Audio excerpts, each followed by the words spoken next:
hug a person. Hello, hello, hello. Oh, thank you. Goodness. Are you, is this good? Do you want to move over to the other side? Yeah. Oh, He's left-handed. What do you want to do, Dad? Wherever you'd like to be, Yes. we'll make it happen. Okay. Yes. Do you mind if I roll him over to Of the course side? not. I'll knock over the glass of water into this gentleman's lap. There are advantages to being a lefty. You have an excuse. And everybody who is set up, I apologize, but let's not let my guy get dehydrated while he's talking. Oh, dear. You know me. Heaven forbid.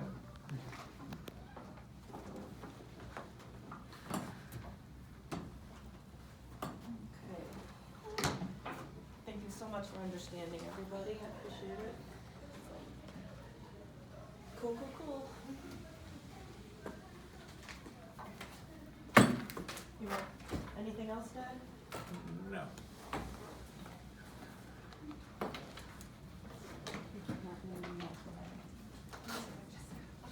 Are you my interviewer? I am Nathan Carson. It's really a pleasure to meet you. Pleasure to meet you, Mason. Interesting first name. Oh, Nathan Carson. I misheard it. It happens a lot.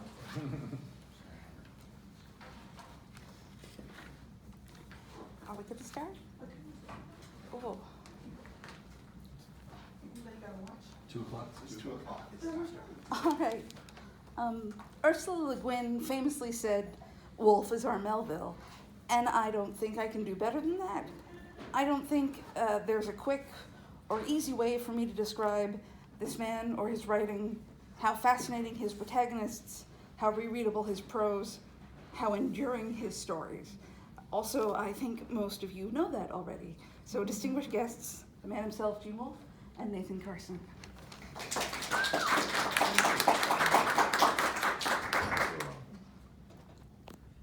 Gene Wolfe's been my favorite author since I was 16 years old, and this is a really great privilege, so thank you, ChambanaCon, for making this possible. And thanks to Gene for making it here. And thanks to my daughter Terry for bringing me here. She's holding up a hand. Remember me? I'm the one. Oh, dear. I was about to say it was Allison then. Oh, So you nearly didn't make it at all. Can you tell us what's been going on? oh, goodness. Terry was driving, you know.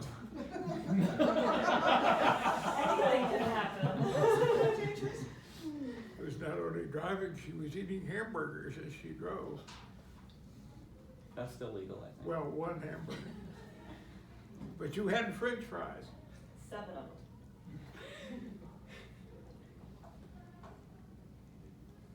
So you've been spending your time in Peoria, not too far away? Yes. I've moved to Peoria, which is a long story, but you'll probably get it anyway. My wife was from Peoria and was more stuck on Peoria than I have ever known anybody to be in love with their hometown. She missed it and missed it and missed it. And I swore that if the time ever came when I could live anywhere I wanted, instead of having to live where I had a job, I would move to Peoria so that Rosemary could return to Peoria, which I did eventually. And of course, she died December 14th of 2013. And I'm still in Peoria because that was where she was from. It was the town that she loved so much and missed so greatly. So you had the chance to move because you were able to quit your job and live full-time writing? Yeah, I was a full-time writer at that time. I started off as a mechanical engineer I did that for 17 years. I then became an engineering journalist and writing articles and taking pictures and so on for a magazine about engineering. And I did that for 11 years. And then I left that to become a full-time writer, at which point I could live any damn where place I wanted. I decided to avoid all concentration camps and other than that. How key do you feel the journalism was as an apprenticeship for being a fiction author? It was the other way around. I got the journalism job because I had at that time published 2 books. One I think was The Fifth Head of Cerberus. I'm not sure which the other one is.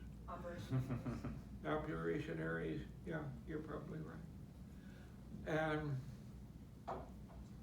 I got the job because I wrote in and sent the 2 books and said, look at me, I'm an engineer and I can write.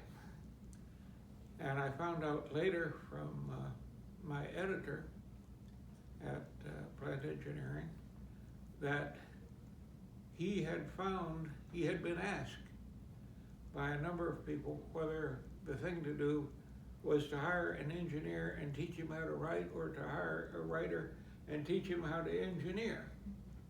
And he said, neither one. You have to find an engineer that can write, period.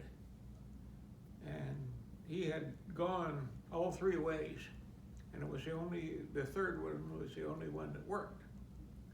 So me with the 2 books and the engineering background, they took me to Plant Engineering where that was being edited.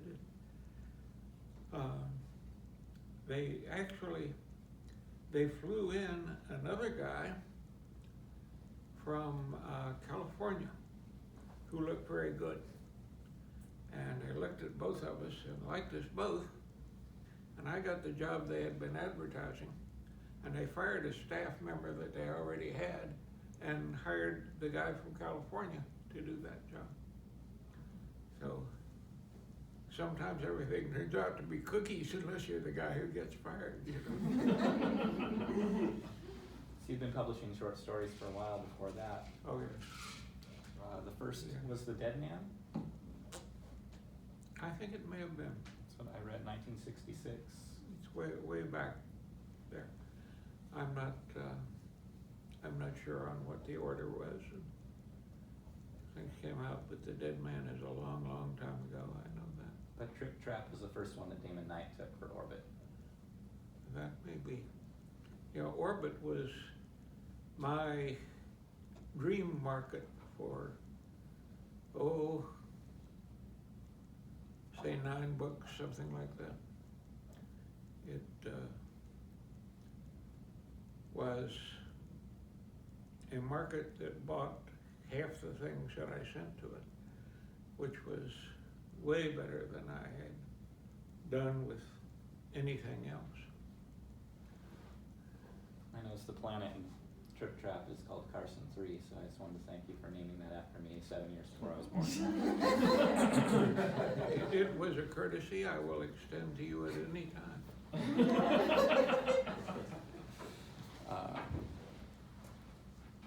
There are also, that story came out, I think, in early '67, which is also around the time that Star Trek was happening.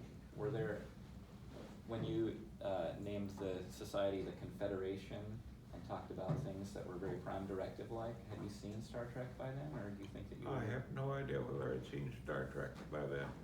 I doubt it, but it's possible that I had. What year was that? I think that the first time the Prime Directive was mentioned is February '67. We didn't have a TV. Not back then. Did you know Harlan yet? No. I met him subsequently.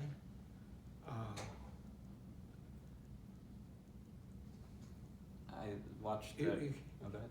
Go ahead, please. Oh, there's on YouTube. There's a really great video. You can see it. It's Studs Terkel interviewing you with Isaac Asimov and Harlan Ellison sometime in the early '80s. And Yes. Harlan says, "You have the weirdest mind of any of them." Harlan had a wonderful thing there which did not make it onto the tape. And I would love to tell you about it, and so I will. Even those of you who leave the room during this story.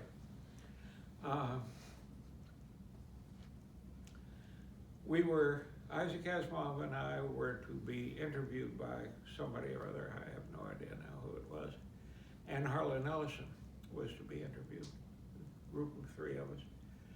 And it was done as a little TV show, and for years it was cropping up on TV and, 1 a.m. and all that stuff. But anywho, we was Isaac Asimov and the interviewer were sitting around waiting for Harlan to come in. Couldn't start without him. Had the crew, the tech crew who was going to take the pictures, and all this, all lined up, and we had the beautiful cleared space that was surrounded by the filthiest disorder you ever saw. And it wasn't under the lights, and so it wouldn't show up in the TV show. And there were styrofoam cups that had been knocked over while they were still full of coffee and stepped on afterwards. Cigarette butts and God knows what all around. We had this little point of light and everything was so nice and so civilized. We sat in easy chairs, etc., etc. And beyond was this filthy wilderness of stuff, junk and garbage and whatnot. But anyhow, it was me and Isaac and no Harlan. And so we waited, and we waited, and we waited some more. And finally Harlan came in, and he was at the top of his emotional game. He was 100 miles above the fucking top of his emotional game. Oh God, those bastards, those damn bastards, I'll kill those bastards, I swear, I'll sweep them into the street. They're 4th floor, out the window, I'm gonna kill the bastards, I'm gonna kill them all. And at this point, a nice-looking young woman stuck her head in and said, Mr. Ellison, makeup. And he jumped up and said, all right. And off he went for makeup. The whole thing was over. So our interviewer said to Isaac and me, is he always like this? And I said, no. Tell you the truth, he slowed down a whole lot in the past few years. And Isaac nodded sadly, and the guy was ready to drop through the floor. So it was beautiful. One of the great moments of my life. Yeah, I would love to have been a fly on the wall for some of the things that did make it on camera in that show. It was really entertaining. Yeah. You met Isaac when he had the Nebula Awards ceremony. Yes. And he, by accident, named me as the winner of a Nebula Award. This is before you'd won one. And I had not yet won one, and I hadn't won one that day either. It said at the top of his list, it said no award. And then it had the runners up. And I was the best of the runners up, whereas no award. I knew him well, Horatio. Had won. And Isaac just skipped over no award and announced me as winner. So I got up and went to claim my prize, and the committee swarmed at us like a gang of jackals proclaiming that I did not actually win, no award had won.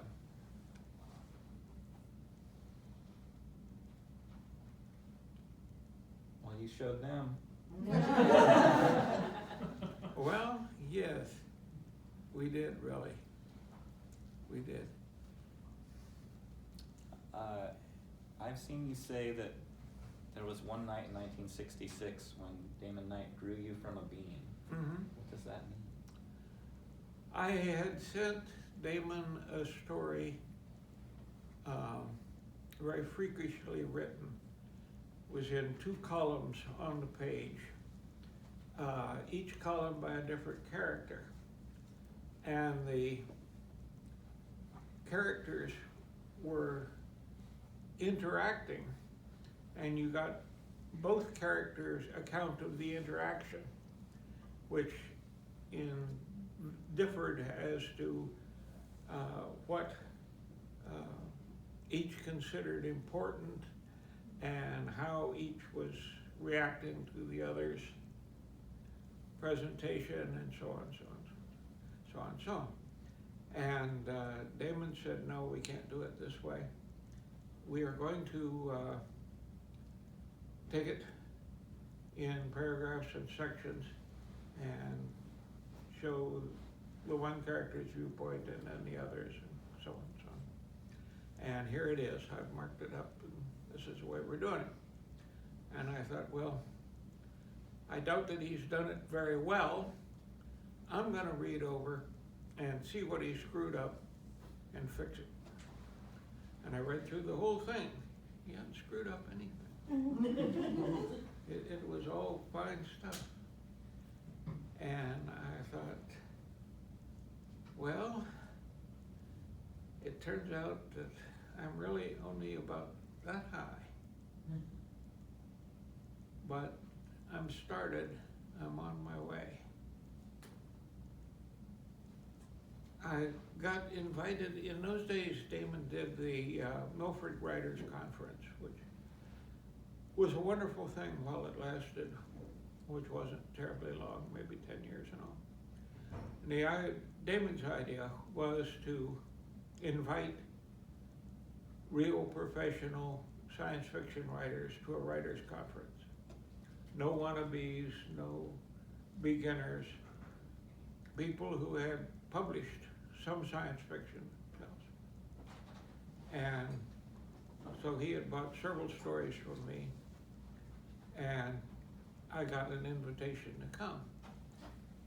And as it happened, I had a new car just then. It was a little car that was inexpensive, i.e. cheap, but it was a new car. And it was the first time in my life I had been able to buy a new car.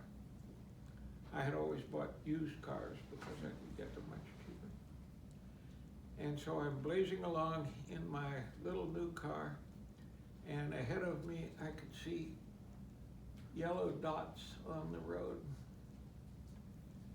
And I thought, what the hell is this? And as I got nearer, all the yellow dots flew up into the sky. They were goldfinches. And I don't know what they had been doing with a flock of 20, 30 goldfinches on the road, but that's where they had been. And as I came toward them in the car, they flew up. And I had the feeling, I'm starting on a new life. This is a whole new thing that's opening up in front of me. And I was right. It was. I was going to slowly give up engineering and move into being a pure writer, and that's what happened. And I knew a whole different set of people. I was subject to a different set of rules and so on and so forth. I still remember the goldfinches. My favorite bird, by the way. They weren't until they flew up in front of me like that. But once they had done that, I clasped them to my heart. And this is something you'd been dreaming about for a long time by that time, right? Oh yes, yes.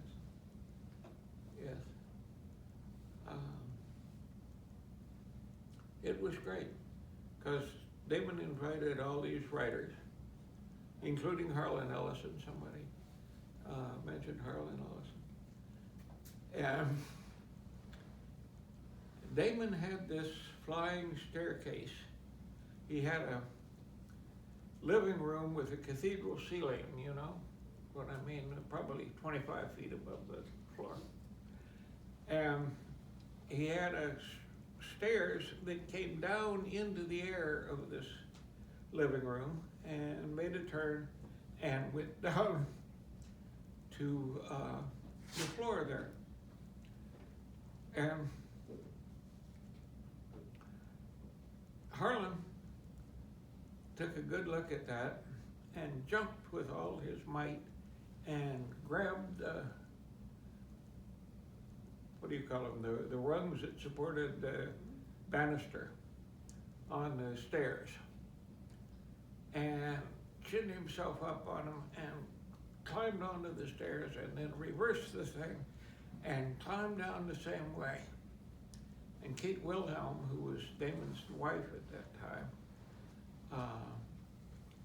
looked up and said, "My son can do that too, with only one arm." And that was a damn lie. But Harlan spent the rest of the day trying to do that with only one arm.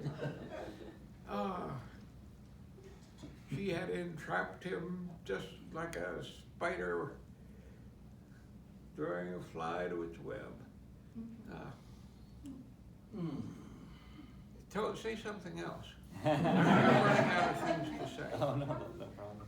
Yeah, they ended up in Eugene, Oregon, much later, because I worked in a bookstore in the early 90s in Eugene, and Kate and Damon would frequent our bookshop, so.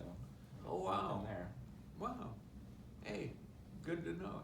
And in fact, it was your recommendation of Damon Knight's creating short fiction that I read at a very key time when I was probably 19 years old.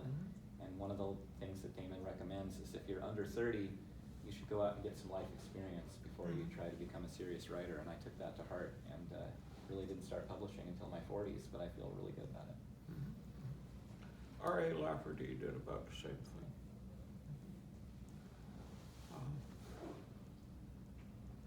I just did it, and I had come out of the Army by then, and Harlan decided to take me down by throwing insults in my face, and very much in the manner of a master sergeant, you know.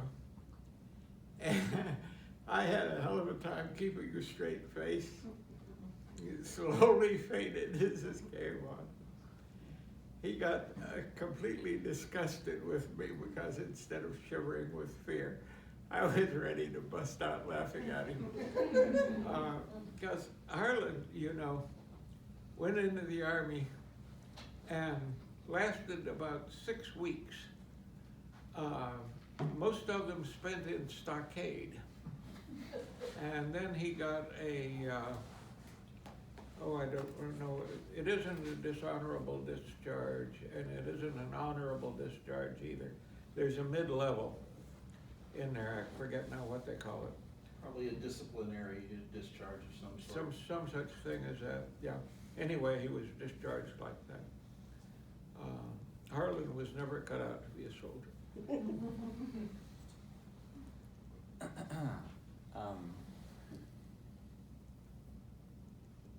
You know, you were mostly not publishing until your 40s, but I think that you seem to really have a keen ability to hold on to the child within. Is there something that you think helps with that? I think it's not rejecting the child within. I think the child within gets rejected by the mature person, particularly the mature man, I think, much less than the mature woman. Or pardon me, much more than the mature woman. If you open yourself up to that and acknowledge the fact that you used to be a little kid. You're way ahead of the game. I remember going out on Christmas morning and finding a lovely, lovely bicycle beside the Christmas tree. And I'm not ashamed of that memory, you know. The thing I'm ashamed of, in point of fact, is that I was naive enough that I took the bicycle somewhere and stood it up and walked inside without locking the bicycle. And it was stolen from the bicycle. It was the nicest bicycle I ever had. But it taught me a lesson that I have persevered with when it comes to bicycles, automobiles, and so forth. If you leave the thing wide open, somebody is going to walk in. You were an only child? Yes. And you Yes, had polio when you were young? Yes, I got polio when I was young. I was born in 1931. The depth of the Great Depression was 1933, in case you're wondering. It started, of course, in 1929 when they had the stock market crash. So I grew up, well, didn't grow up. I spent my first 9 or 10 years in Depression era America. And as World War II loomed, all the Depression stuff faded away because those people who were out of work were now able to get jobs in shipyards and defense plants. And they were making planes and bombs and God knows what all, rifles and whatnot,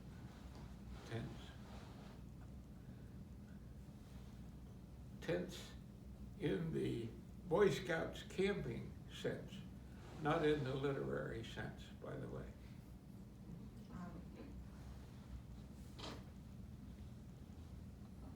Some people know that and care about it. And some of them are looking at it, is he gone crazy?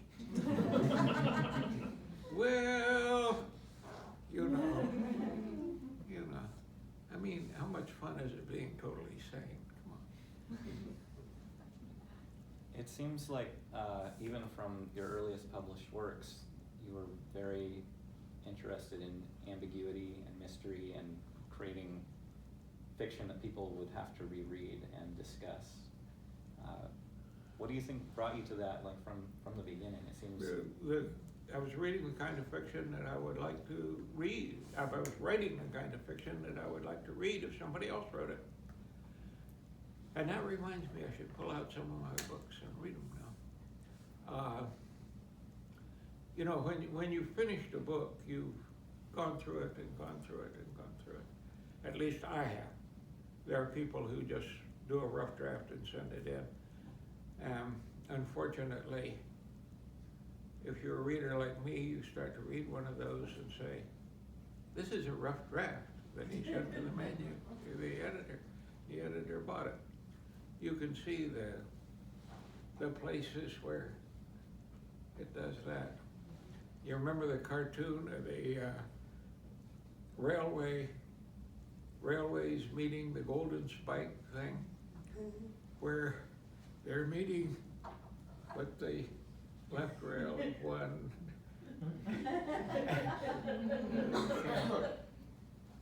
Yeah. Missed it by that much.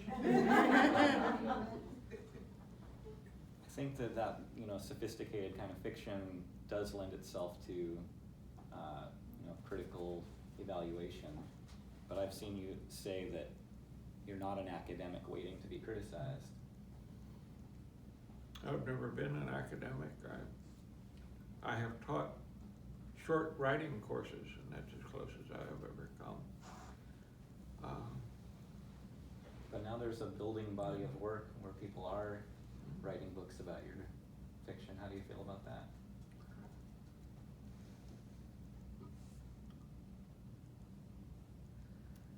Frightened.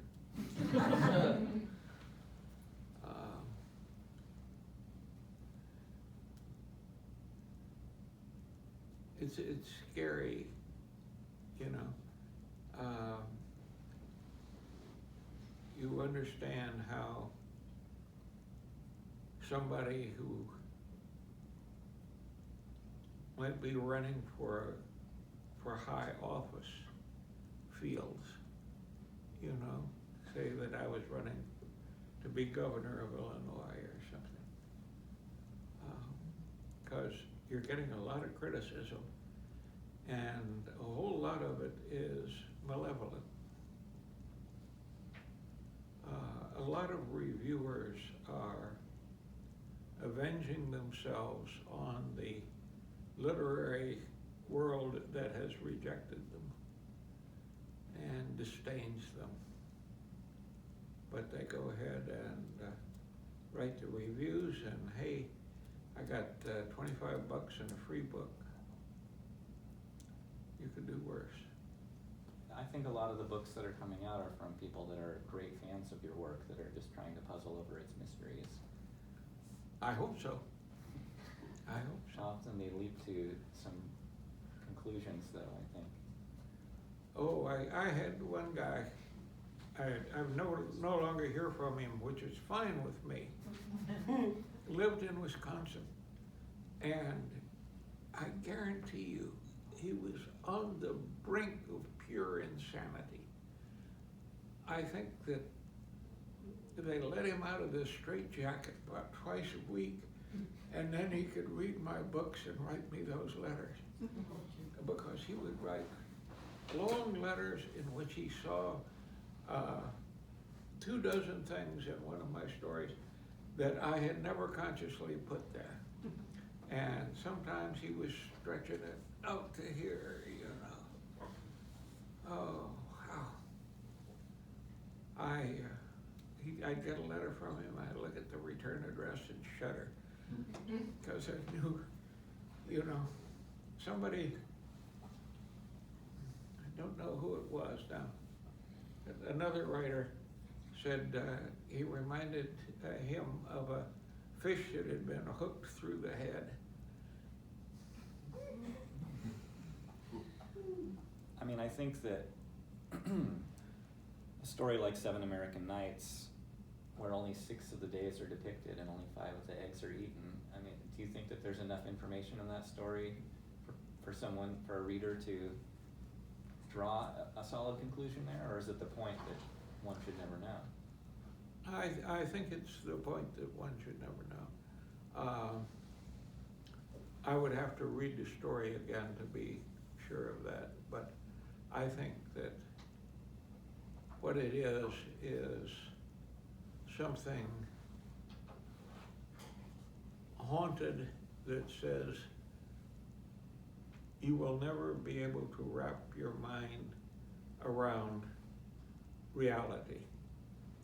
Reality is too damn big for you to wrap your mind around it. You exist inside it, not outside it,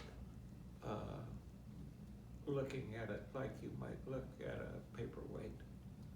No. You're in the paperweight and looking out at the top of the desk. You are also a soldier and write really convincingly about war stories. I mean, it seems like it's true that people who have not been in war can't write about it in the same way. I've never read anything of that kind that impressed me as being real, so I would, you know, true to the actuality. One of the problems that we always have, don't tell me it's about quitting time.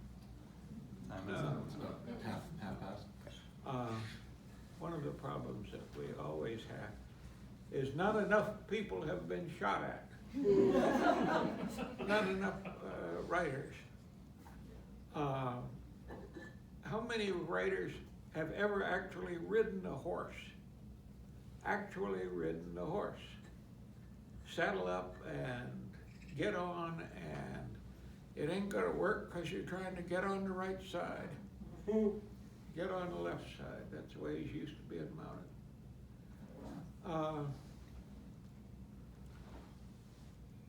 If at all possible, sail on a boat that sails, that is propelled by the wind, and you're setting sails. Fire the gun. We get all these stories written by people who have obviously never fired a gun, ever. Hell, I've shot at people. I may have hit some. It would surprise me, but I may have. And oh my God, was I ever shot at. You bet. You bet.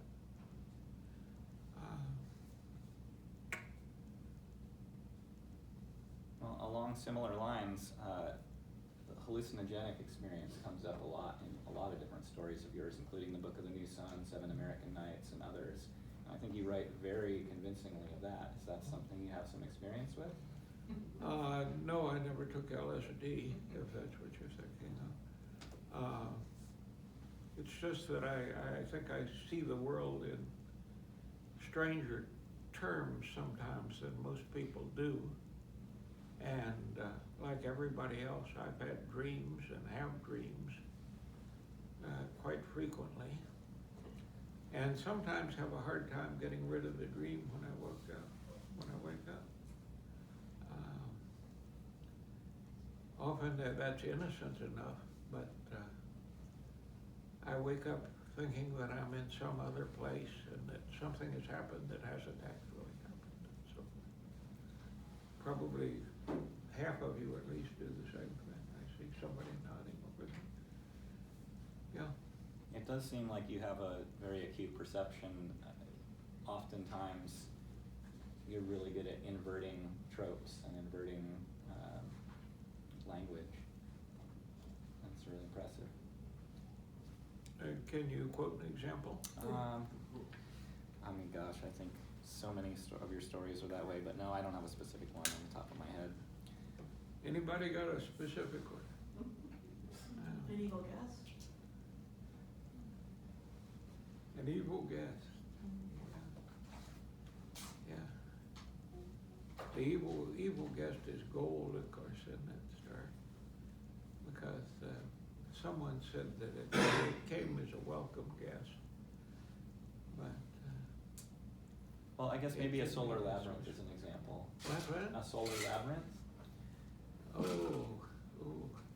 Because Yeah. the people are so focused on following the shadows, and then in the end, the man and the boy are standing in the sunlight watching them.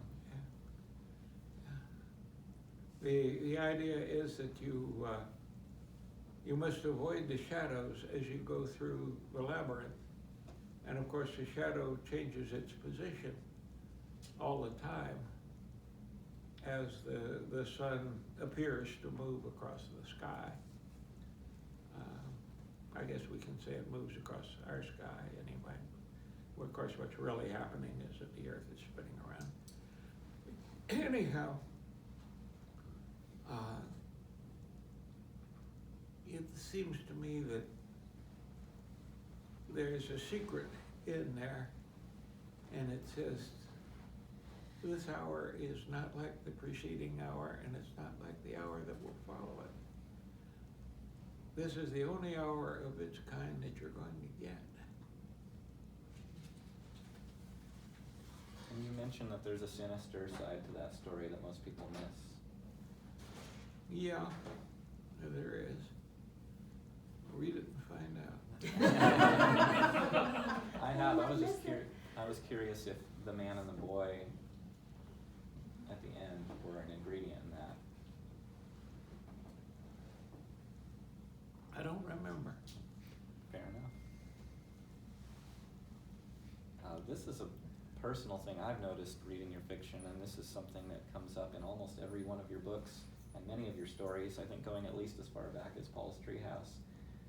You say the line, "He nodded to show that he understood." And I see that sort of that attribution of what the nods mean. Is Is there something that makes that important to you to include that so often? Well, there's the nod that says, I agree with you. And there's a nod that says, I understand what you're saying. And I wanted to differentiate between the two. That's about all that I can say there. To understand is not to agree necessarily. In fact, quite often it is not to agree. Fair enough. I guess another pet line I've always really enjoyed, it's just a clever phrase, is in the Claude the Conciliator, when you say we are like children looking at a printed line, and we see a serpent in the last line, the last letter but one, and a sword in the last. Mm-hmm. And that's depicting the asimony in last. And how do you come up with that? Because the letters look like that. And don't tell me that S was not based on the serpent. You haven't heard a snake hiss if you think it's like that. Where I grew up, there were rattlesnakes. And one learned to let them strictly alone. Other people would kill them. If you want to kill them, carry a gun that will shoot some kind of buckshot at the snake. There's several. The judge, anybody know about the judge? It's a revolver that will fire 410 shotgun shells. It makes a good snake gun. My father had a little restaurant in Houston, Texas, that was much patronized by cowboys and ranchers and rodeo riders and people of that kind, because it shared a parking lot with the Alameda Stable, which was one of the horsiest places in Houston. Alameda Stable at the back, my father's cafe on one side, and a nightclub called the Congo Jungle on the other side. And of course, bringing this up suddenly brings up about 100 stories, all of which I will tell today. But anyway, you know how students find a hard time getting a job during the summer months and a job after school and all that stuff. And I could always get a job because my father would hire me to work in a cafe. I think he paid me $1.25 an hour. But I also got tips. And our policy on tips was that you stuck them in your pocket. There was no business about you must turn your tips into a giant bowl that will be equally divided among the employees. If you got a tip, it was your money and you put it in your pocket. That was it. Excuse me. Pardon me. And 1,000 things have come up out of the cafe. All kinds of stuff happened. We got cops and we got burglarized over and over again by the same guy. It turned out he was finally caught, and it was the same man who had pulled all the burglaries. And we had a cigarette machine. Now, if you have a machine like that, you are responsible for the machine while it is in your hands. In other words, the company that has leased you the cigarette machine or whatever it is, jukeboxes were the same way, expects it to be treated with respect, you know. And our burglar would break into the jukebox and take out a handful of quarters. And in breaking into the jukebox, he'd do about $200 worth of damage, which my father had to pay back to the jukebox company. And that was bad news. but all kinds of stuff came out of the cafe. One of my favorites, we had this lady named Mrs. Janusa, and she was not Italian. She had once been married to an Italian named Janusa, and had, I believe, 5 children by him, all of whom had the last name Janusa. And so she just kept the last name after she divorced him. She had, I believe, then one more marriage after the divorce, and then she quit, which was probably a real good idea. But if you remember Miss Twiddle from Hans and Fritz, the comic strip, Miss Twiddle is the old maid school teacher. She has her hair in a tight bun. She's tall and very thin and so forth. That was what Mrs. Janusa was like. But she was looking through the phone book for something one time, and she said, "Look at this. Look at this. What do you think they say?" "I bet you they pronounce it buzzard." And I said, "Well, it's buzzard. That's what it says. The last name is Buzzard." And she said, "Let's find out." And so she dropped a quarter in the phone, you know, well, it was probably a dime back then, and dialed the number. And she said, "My name is Emily Buzzard, and I am compiling a genealogy of the Buzzards. Tell me, please, do you pronounce your name Buzzard?" "They say Buzzard," and hung up the phone.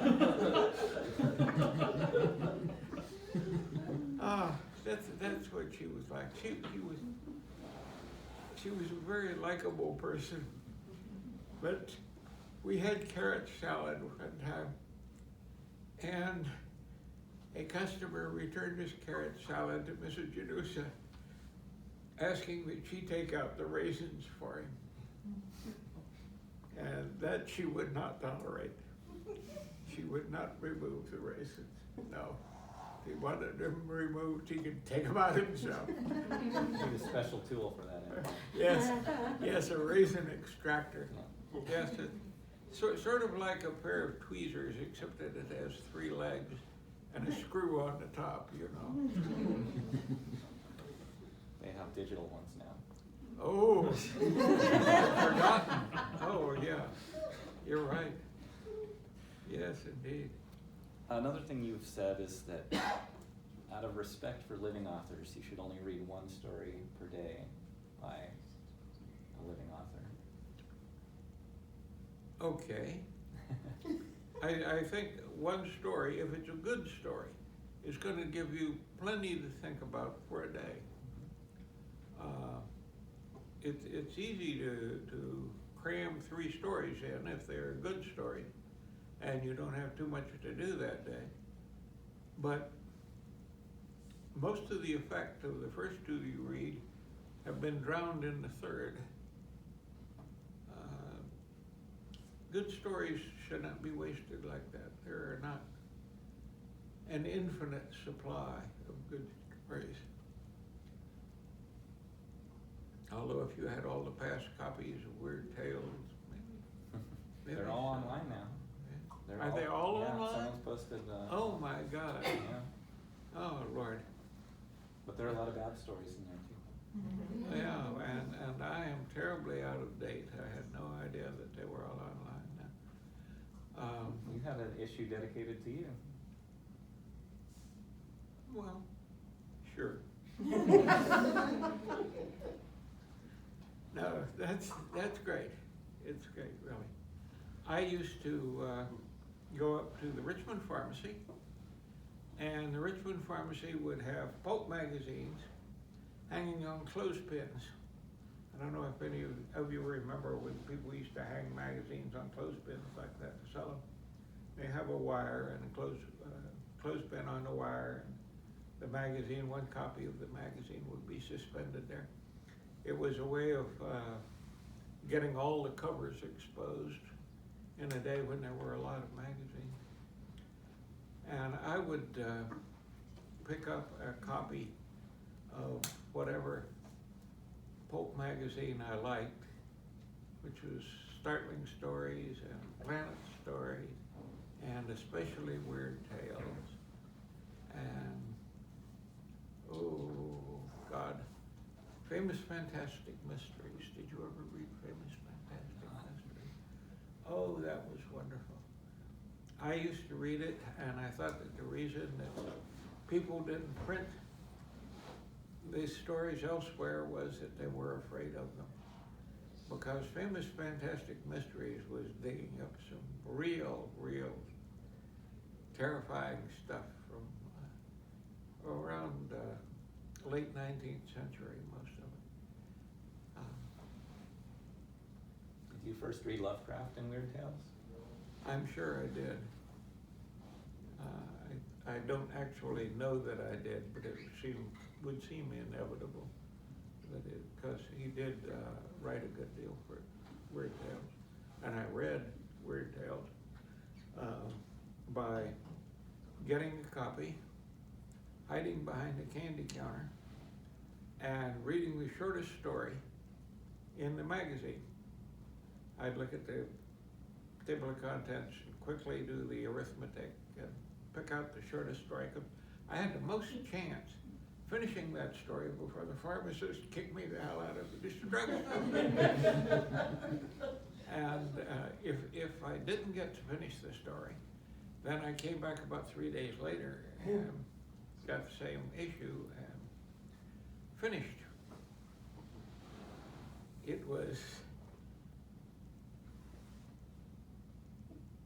It made me appreciate the value of money.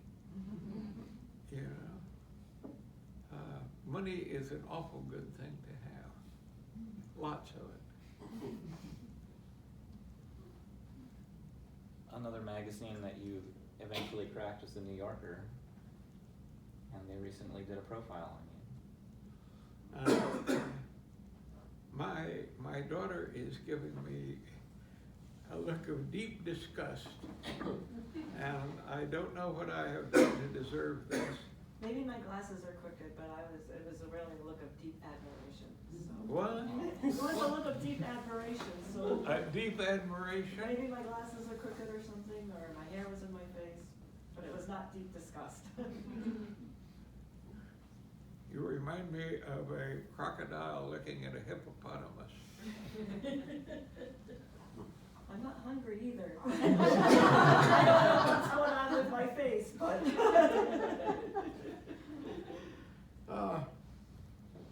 It's in your blood. I guess. Okay. Well, in the panel description, dogs come up.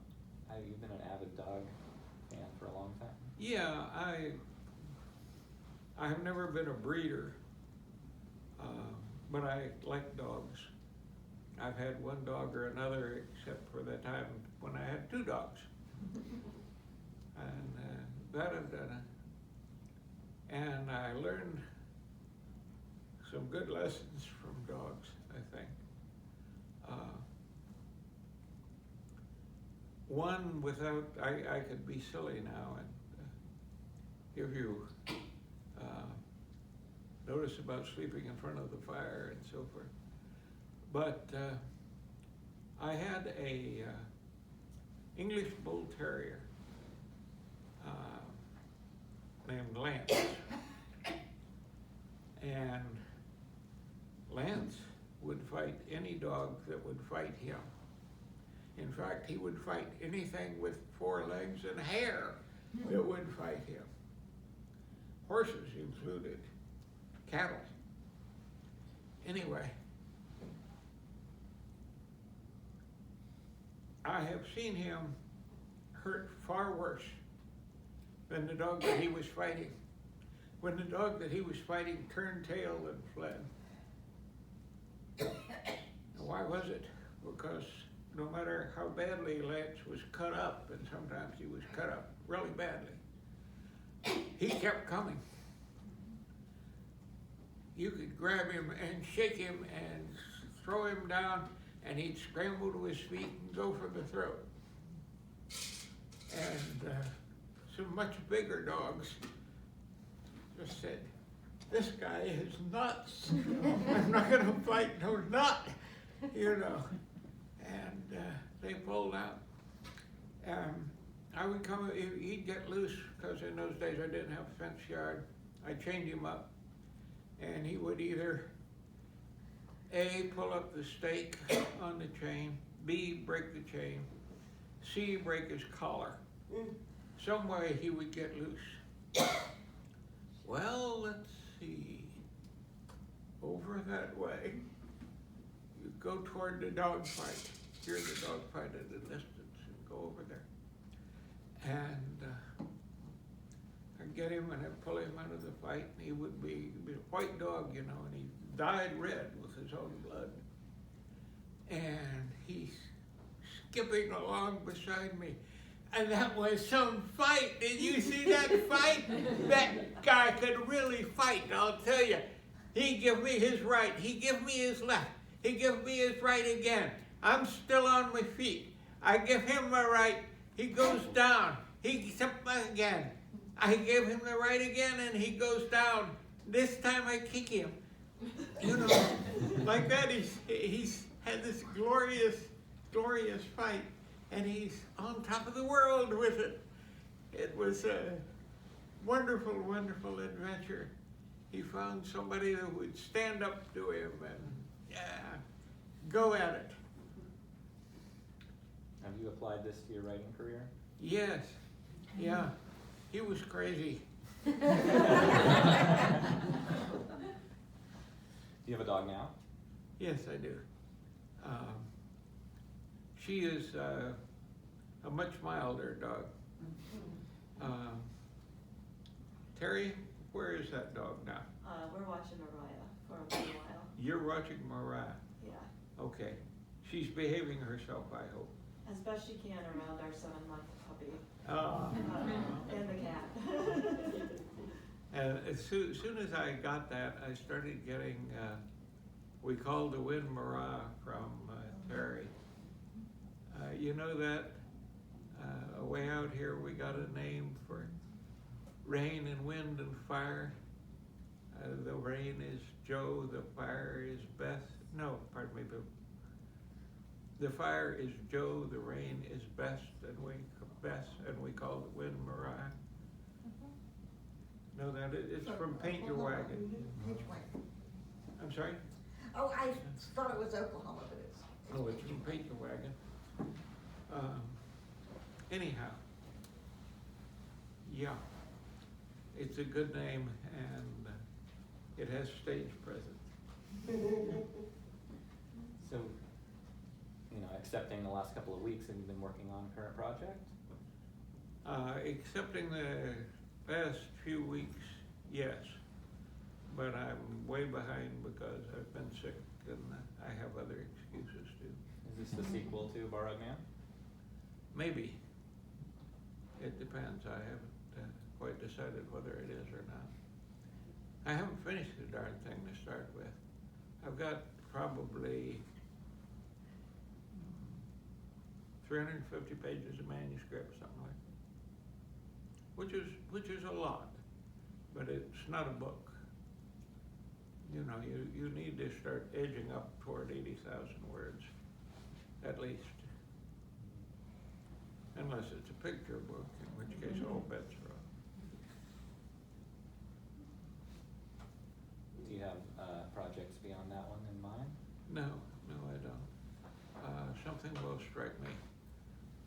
It always does when I go looking for something. It's all these, if you could see ideas, you'd see them floating around in the air all over, you know. Would be like cigarette smoke or something.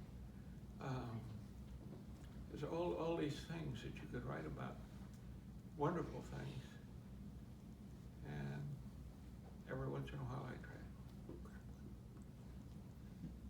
Well, I've got a shelf with this many of your books, and so thanks for capturing so many of them, some of those ideas. Thanks for buying the same book 3 times over.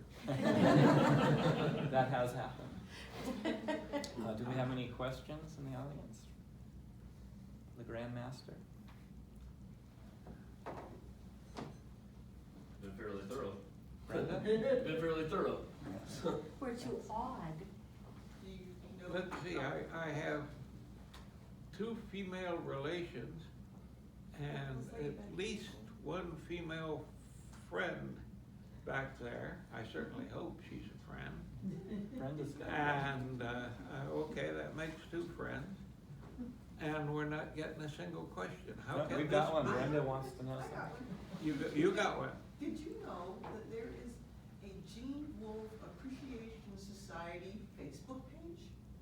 No. I found it. When we started doing the advertising for the convention, all of a sudden, all of these people who have joined together have created their own Facebook page just to talk about you and your work because they admire you so much. I'm a member. Yep. In fact, there were people who sent me questions for you from that page. In fact, I think I better watch out for that group.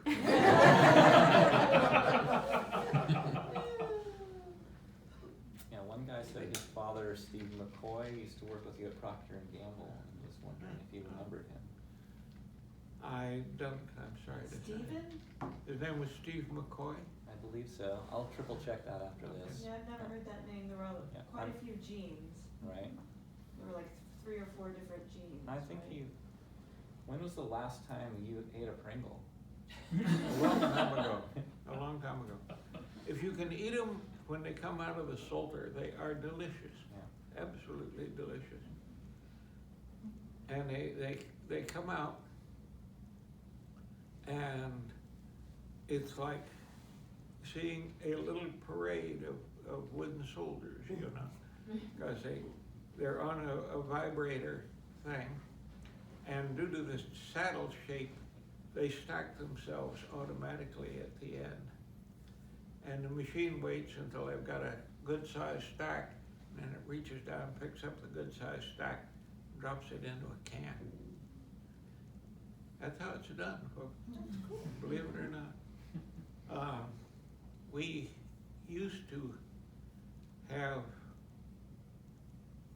slightly thicker dough for the Pringle. And it cut down on breakage beautifully. And then they said, no, it's got to have thinner dough, very thin dough. And so we did that, and we got back to where you could open a new can and find 8 or 10 broken chips in it. You can't always do the thing that you know you should do. Was there another question? I was wondering, you mentioned about the goldfinches. Is there any of your writing that you used a goldfinch as a symbol?